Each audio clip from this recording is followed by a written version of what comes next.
Hey guys, I just got this bike. It's a Ninja 250R from 2010. It's kind of interesting because this particular bike, I used to have an 08 Ninja 250, and I had an 09 Ninja 250, and I had an 02 Ninja 250. I really like these bikes.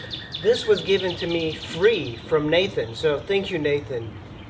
This bike does not work. It's been sitting for about 5 years, so we are going to see if we can get this bike to start. Doesn't look like a 250 from afar, and when you go and you ride my FJR 1300, you'll feel right away the very low weight of this bike. I had quite a bit of good time riding this. I even rode this particular bike to Canada and all the way to Georgia, and I was considering doing a cross-country trip before I bought my my V-Strom 650. The gas tank on this, or the gas inside the gas tank, is pretty old, but it does have fuel in there. It is in really good shape. There's nothing wrong with the gas tank, and I thought maybe there was a dent or something, but it doesn't. Nathan left the gas tank all full because if it was empty and you didn't ride it for 4 years or so, you might create rust inside.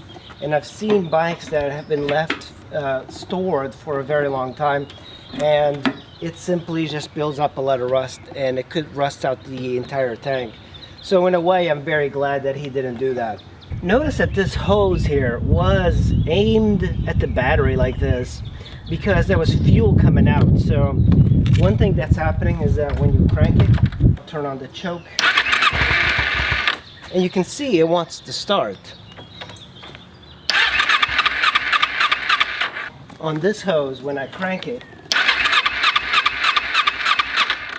there we go. Let me turn off the choke.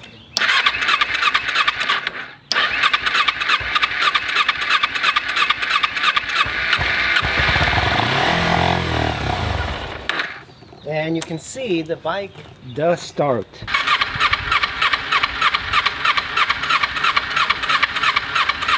Alright, the first thing we're going to do is remove the bolts for the fairings because we have to release the gas tank.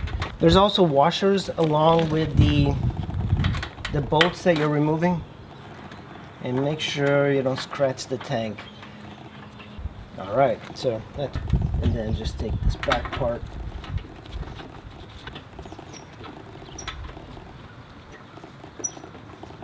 One of the things I have here is a gas can, because we're going to be using this to get any of the gas in the tank, because it might be too old and I just want to start fresh with new gas.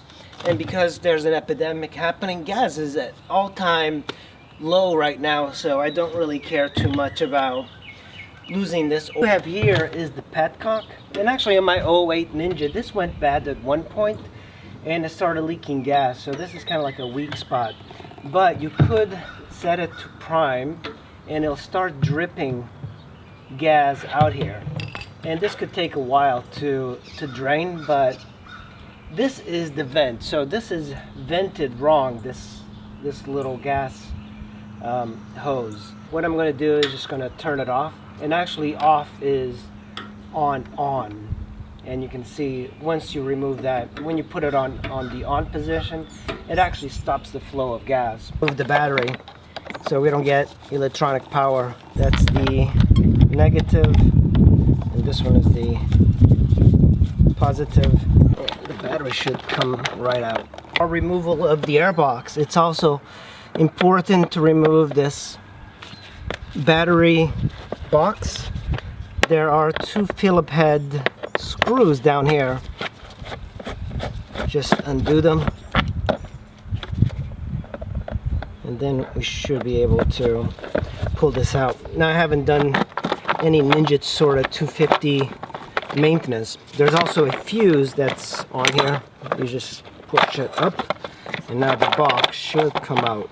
There we go. These Japanese bikes is that a lot of them just use 10 millimeters, and you can get these 10 millimeters here. These hold the tank to the frame, and we're gonna loosen this up. Remove the bolts, remove this bracket. At this point, the tank should be loose. There we go. Before you start removing the tank, what you want to do is pull up on this plastic, and there's fairing bolts that are attached to the fairing and to the tank. But if you pull them out without lifting up on the fairing, you're going to be breaking the fairing. At this point, you really can't remove the gas tank, but you can slide it a little bit down from the fairing. That way it's going to let you remove the hoses that are holding the tank down here. There's a couple. There's a sensor for the fuel tank. There's a couple hoses for the gas going into the carbs. So at this point you can see that the plastic is being lifted up, and I can move the tank a little bit more freer, but it is getting stuck a little bit, and it is binding a little bit. There's these rubber cushions here that you have to lift up and back. I want to take a piece of 2x4. So this sensor needs to be removed. That's the fuel gauge sensor, and it's just a clip. You push down on the green and it comes out. At this point you have the ability of removing these two hoses here. There's one here and one here. If you use some pliers or something, just slide this back, and this rubber is going to be really hard because it probably hasn't been removed in a very long time. So just kind of twist it back and forth until it's out. And then you could leave the hose here, but what I like to do is just slide it out and coming out, and that's it. So now we should be able to lift up the tank. All right, now by having your hands here and here, we should be able to completely remove it. There is this hose on this left side. Let me show you. I guess you can say it's the exhaust of the bike that's very improperly routed. So what I'm going to do is I'm going to unclip it. I think that's probably the best thing. So if it's stuck, just take your pliers and twist it until it comes out. Tank. You should set the tank on something like this because there is a petcock right over there, and you don't want to set it on the floor because it could be dripping. So position it in a bucket like this. Remember, we're going to be draining the gas tank anyway. So at this point we have the gas tank off, and right in here, this is the carburetors, but we need to remove the airbox. Now I haven't done this in quite some time because I haven't had my Ninja 250, but it's I think we are going to be removing the airbox. You gotta love the simplicity of Japanese bikes, keeping just about everything the same size. Before we go any further, there's another bolt here, and you use a hex, which is a 5mm, and just remove this. That's going to unclip it from the airbox. We need to remove this fuse. This is the main fuse for the bike. It's a 30 amp fuse, and then that's it. I think we can put this aside. We're going to uncouple this. We're going to remove this hose for the airbox, which is right here, and you might have to squeeze this with some form of pliers. This one seems to be okay, and there we go. The airbox is fairly easy to remove. These three bolts, which are 5mm. This is the air filter, and you just pull it out. I don't know if you can tell, there's like some flaking. I'm going to remove the airbox and then clean up all of this. To remove the airbox, you're going to have to use a very long hex, and I think this is a T15 or whatever it is, and it's a clamp that goes around the airbox and the carburetor. So we're going to remove that first.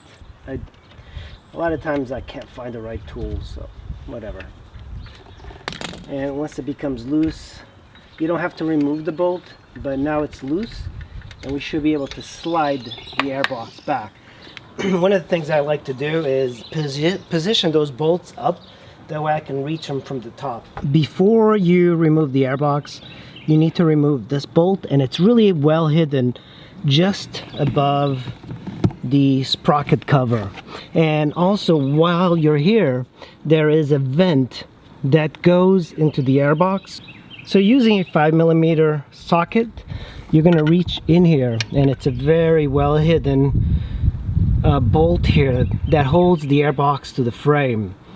You're going to have to remove that first, and also on the other side, slightly to the left, is a vent that vents into, I guess, the carburetor or the crankcase of the bike from the airbox. You're also going to have to unplug that. And an extension, slide that in and undo this bolt that's really hidden. There we go. For me to remove the carburetor easier, I'm just going to go ahead and remove the plastics. The plastics are on with just these bolts. So this one, front. There's also washers with it. Keep them all together. So there's some bolts right here that you have to push in on a tab to release. There is also a bolt here that divides the two bits of plastic. Pull it out. One of the reasons I don't like sport bikes is all the plastic you have to undo to get in there. Here's another bolt. There's bolts here, and you have to kind of push in a tab. If you use like a pen or something, you could reach it really easy. There we go. See, I pulled the interior part of the plastic in.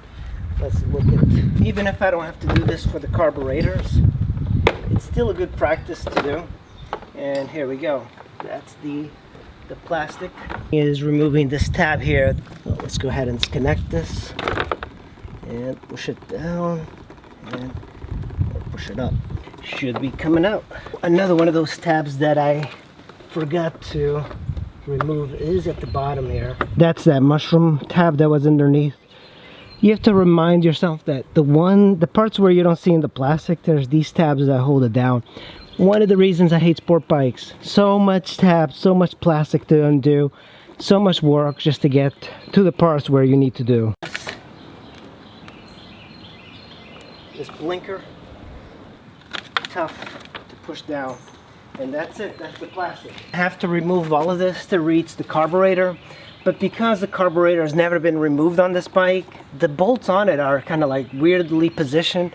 So I need, the better way to get to the carb is to remove the plastic. But in a way I'm glad I did, because you see this? It's at its lowest.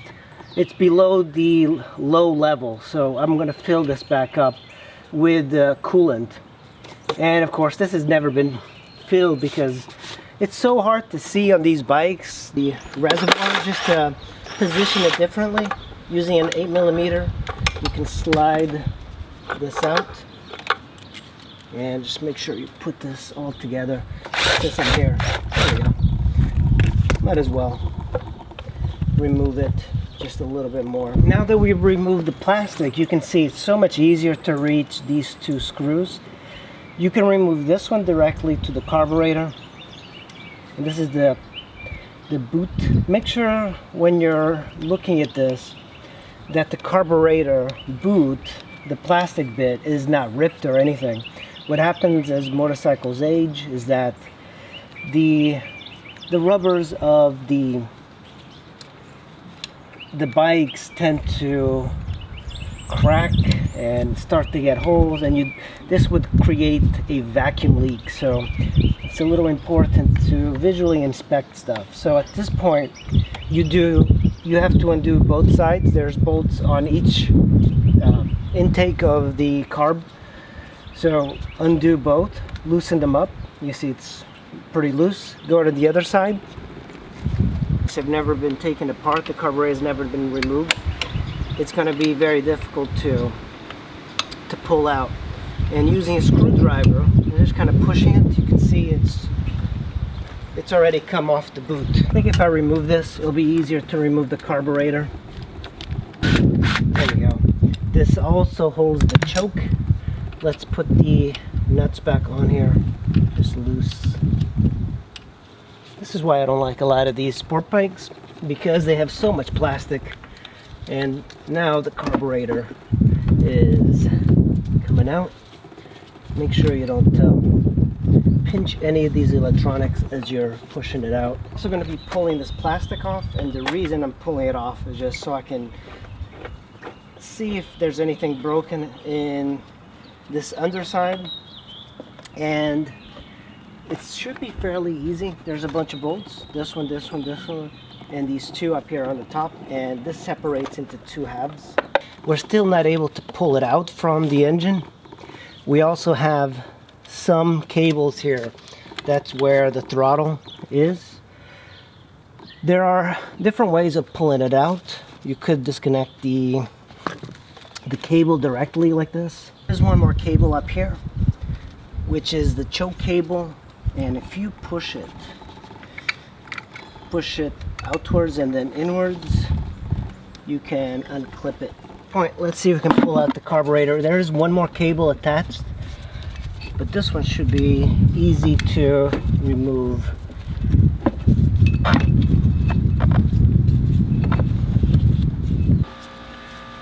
Now the next thing we have is this tube here, and it's a tube that goes to the tank for venting, and all you do is pull it out.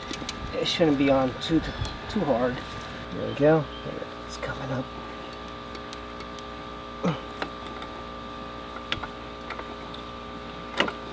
So remember that T-clip goes over here in the carburetor.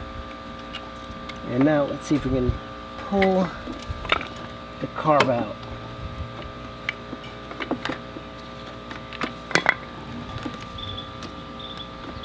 There we go, it's coming nice and easy. And here we go. That is the carb. Carb or the motor be exposed to anything entering. I'm going to put these two latex gloves just right over it, or maybe even one will do, just so I can protect it in case anything goes in.